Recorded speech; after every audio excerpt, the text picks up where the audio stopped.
How bad is it to just lay in bed and not do anything? It's a tricky balance, for sure. We're creatures of habit, and the bed can become a sort of sanctuary from stress. What's important is not letting that sanctuary become a prison. Sometimes, the comfort we seek in the short term can become our biggest hurdle in the long term. Therapy is a great step. It's like setting up a lighthouse in the fog. Remember, even the smallest actions can lead to big changes. Perhaps start with something small that brings you joy.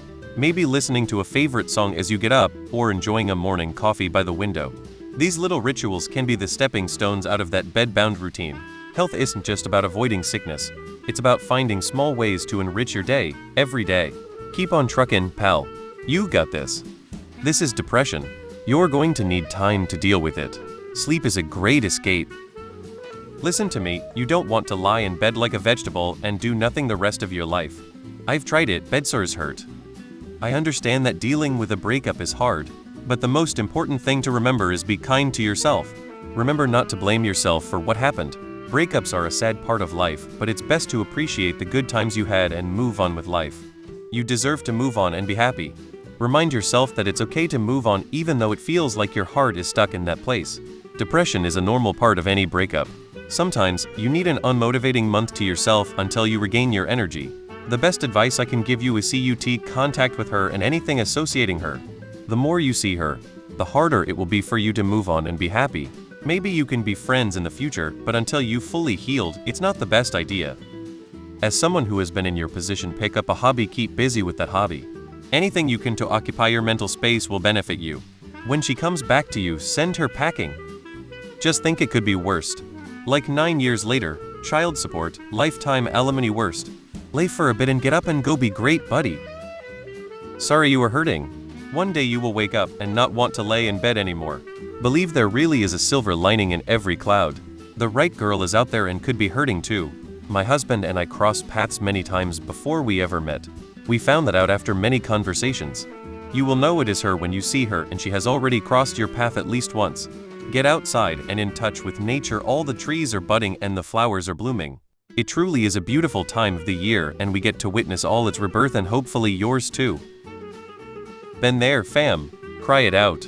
It's going to suck for a while, but it honestly does get better, for everyone. Rotting in bed isn't that healthy, but I'd be a hypocrite to say you should never do it.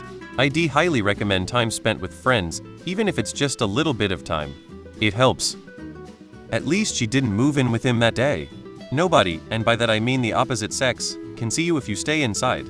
Take a shower, clean clothes, go for a walk, and see how many women are out there. They might not all be for you, but you never know. Man, it is a rock and a hard spot you are between. It is her that can't make up her mind. So whatever she says, you can't depend on. Just like the guy she is seeing now. He has sand in his hands too. When she slips through his fingers and wants to come back, remember this heartache. She will put you through another if you give her 12 a chance. The sting and hurt will fade. Go find the one that will stick around. Forget the one that run. Hang in there, bro, it gets better, I promise. A song from movie South Pacific 1949 equals I'm going to wash that.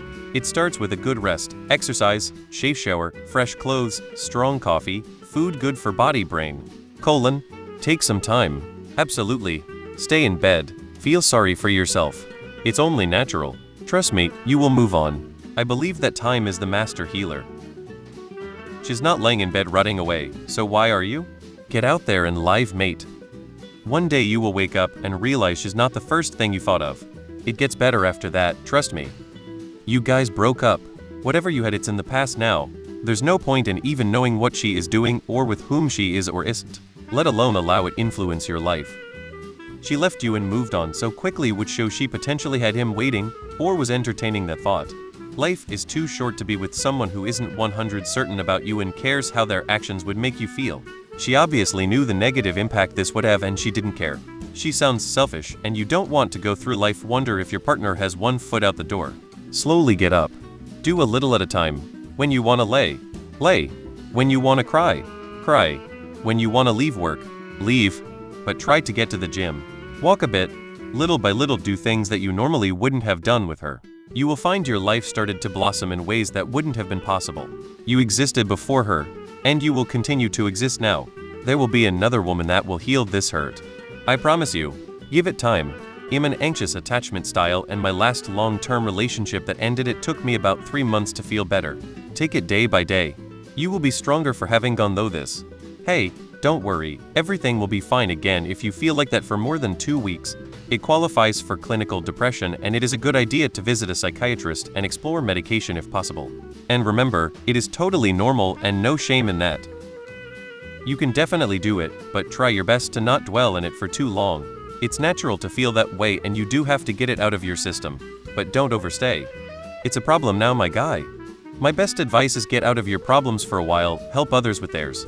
A handful of years ago, the first girl I was with totally ghosted me, and I found out she never really wanted me at all. I was bent out of shape for months. So I focused on watching my young nephews for my sister. Watching Disney with them, making them food, and just generally focused on their well-being. They saved my life. I owe them a great debt. But it took looking at my problems less often. The pain will be there for a long time, but you can refocus your mind. Yeah, I'll have to. Good luck. I'm so sorry that you're hurting this bad. To say the least, this is not a walk in the garden.